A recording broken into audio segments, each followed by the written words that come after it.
Hi friends, শুভ সকাল। আশা করছি সকলে তোমরা খুব খুব ভালো আছো, আর আমিও খুব ভালো আছি, আর আমার বাড়ির সকলেও খুব ভালো আছে। এখন আজকে ছেলে স্কুল ছিল না, আজকে মেয়েকে স্কুলে দিয়ে আসলাম, আর দিয়ে এসেই তোমাদের সাথে আমি কথা বলছি। আর এখন হচ্ছে চা খাবো, তারপরে আজকে দিনটা শুরু করব। আবার ওকে আনতে যাওয়া আছে, কিছু রান্না করে যাব। আজকে বৃহস্পতিবার, পুজো আছে, ওই জন্য কিছু রান্না করে যাব, আবার এসে রান্না করব, পুজো করব তারপরে। তা চলো সাথে থাকো।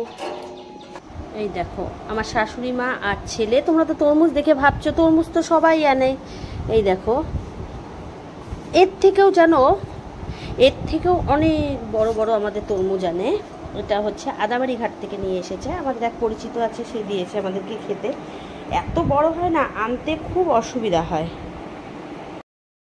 এত বড় বড় তরমুজের সাইজ হয়, এইবার সব থেকে ছোট দেখছি। এতটাই বড় যে আনতে খুব অসুবিধা হয়। এর আগে আমি আর আমার বর গেছিলাম আনতে, তুমি বিশ্বাস করবে এতটাই বড় ছিল, দুটো দিয়েছিল, আমি আনতেই পারছিলাম না। পরে সে টোটো করে, মানে টোটোতে পাঠিয়ে দেওয়া হয়েছে। আমি আর আমার বর এসেছি মোটর সাইকেলে, আর ওটা পাঠিয়ে দেওয়া হয়েছে। এত বড় বড় হয়। আর বলো তো কি, তরমুজ খেতে গেলে বাড়িতে দেখতে খুব সুন্দর লাগে। তার কারণ দেখো, চোখে দেখা জিনিস আর বাজার থেকে কিনে আনা জিনিসের মধ্যে তো তফাৎ থাকেই না। আর ওটা দেখে নিজে, মানে আমি নদী পার করেও গেছিলাম ওই তরমুজ খেতে। বললো যে আসো দেখে যাও, পরে ওখানে গেছিলাম, ভালোই লাগে দেখতে। আর এখন আমি এই মটরের ডাল নিয়েছি। মটরের ডাল হচ্ছে কি করব জানো, মটরের ডাল করব পাতলা করে, খুব গরম পড়েছে আজকে, পাতলা করে ডাল করব। আর হচ্ছে এটার হচ্ছে বড়া করব, বড়াটা খেতে খুব ভালো লাগে। এখন আমি ডালটা ভিজিয়ে রাখবো, একসাথেই নিয়ে আসলাম ওর জন্য। এখন এখান থেকে আলাদা করে ওটা ভিজিয়ে আর এই ডালটা বসিয়ে দেবো, দিয়ে আমি আটা ছানবো। সকালবেলা খাবারটা আগে করে নিব, তারপরে হচ্ছে পরে রান্না করব। সকাল সকাল চা আর রুটি করে তারপরে এখন খেয়ে যাব মেয়েকে আনতে। আর এখন মেয়েকে নিয়ে এসে তারপরে রান্নাটা করবো, পুজো করবো, তারপরে রান্না করবো। এই মেয়েকে নিয়ে আসছি, এসে নিয়ে আর আজকে এতটাই গরম পড়েছে, আর গরম লাগছিল না, কি আর বলবো। তারপরে ছেলে বলল মা তরমুজটা কাটো, খাবো। ঠিক আছে, কেটে দিচ্ছি। কিন্তু জানো, মানে তরমুজটা কাটলাম, তরমুজটা না মানে খুব লাল ছিল। দেখো তোমরা দেখলেই বুঝতে পারবে তরমুজটা খুব লাল, কিন্তু জানো একদম খেতে একদম বাজে বলবো। তার কারণ মানে মিষ্টি একদম নেই। এখনকার আমাদের বাড়িতে যতগুলো তরমুজ আনলো, আমি তাই দেখলাম যে মিষ্টি কিন্তু সেরকম তরমুজের মধ্যে নেই বললেই চলে। আগের মতো তরমুজ আর নেই, সব নষ্ট হয়ে গেছে তরমুজ এখন। আমি স্নান করে বৃহস্পতিবারে পুজো করতে বসে গেছি, তার কারণ বৃহস্পতিবারে পুজো করব, তারপরে হচ্ছে আমি রান্না করতে হবে। আর এখন কি হয়েছে জানো তো, মেয়েকে আনতে যাওয়ার জন্য মানে ধরো এসে, মানে দিয়ে এসে চা রুটি না খেতে খেতেই আবার ওকে আনতে যাওয়ার সময় হয়ে যায়, যার জন্য রান্নাটা ঠিকমতো হয় না, অনেকটাই দেরি হয়ে যাচ্ছে প্রতিদিন। আর এই যে এখন তার মধ্যে আজকে পুজো আছে, এখানে অনেকটা সময় লাগে, আরও তোমার হচ্ছে আজকে আমার রান্না অনেকটাই লেট হয়ে যাবে। আমি এইদিকে ঠাকুরকে খেতে দিয়ে, আমার কতগুলো ঠাকুর না খুব নোংরা হয়েছিল। নোংরা মানে কি, কতগুলো রূপোর, মানে আমার লক্ষ্মী গণেশ আছে তো, সেগুলো না তোমার হচ্ছে মানে কালো হয়ে গেছে। কিছুদিন আগেও পরিষ্কার করেছিলাম, তাও তো 2 মাস হয়ে গেল, আর আবার কালো হয়ে গেছে রূপার জিনিস দেখে। তার জন্য আমি হচ্ছে এগুলোকে পরিষ্কার করছি ঘষে ঘষে। আর এই কলগেট দিয়ে যদি ক্লোজ আপ দিয়ে আমি ঘষেছি, এতটা পরিষ্কার হয়েছে না, একদম চকচক করছে জিনিসগুলো। ঠাকুরের মানে ঠাকুরগুলো চকচক করছে, আলু ছুলে দিচ্ছে।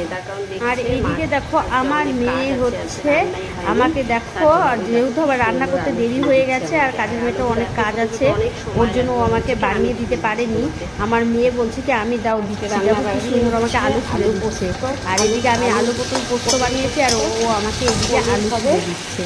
তারপরে আমি আবার পনিরের রসা করবো ওটা দিয়ে। যাক, মেয়ে তো হেল্প তো করে, মার অসুবিধা দেখতে পাই, ঠিক হেল্প করা হবে।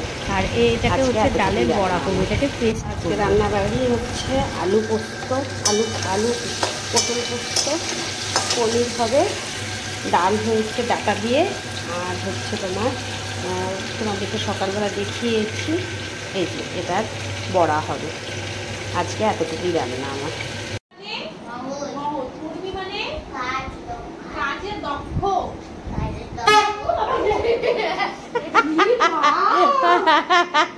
এইদিকে রাতে কি খাবার করব বুঝতে পারছি না।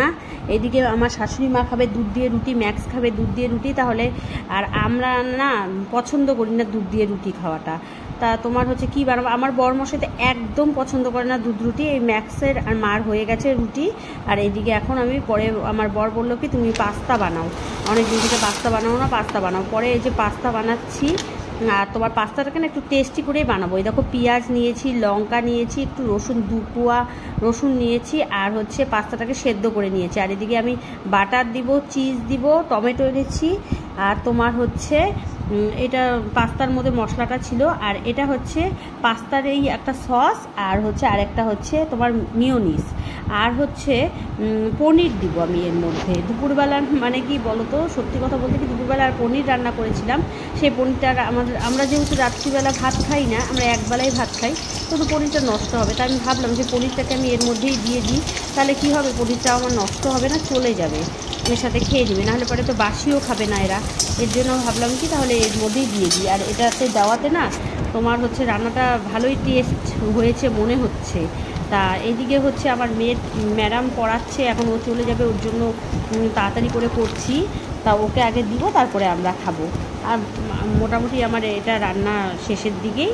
এখন হচ্ছে দেখো মশলাটা দিচ্ছি, মশলাটা দিয়ে আমি এখন পাস্তাটা দিয়ে দিব, আর মশলাগুলো দিয়ে দিব, দিয়ে আমি নামিয়ে ফেলবো। দেখো আমার হয়েই গেছে। আর তোমার হচ্ছে আজকের মতো আমার ভিডিওটাকে এখানেই শেষ করছি। যদি ভালো লাগে অবশ্যই লাইক, কমেন্ট, শেয়ার এবং সাবস্ক্রাইব করতে ভুলো না। নেক্সট ভিডিও দেখতে হলে পরে চোখ রাখো আমার চ্যানেলে। আজকের মতো টাটা, বাই।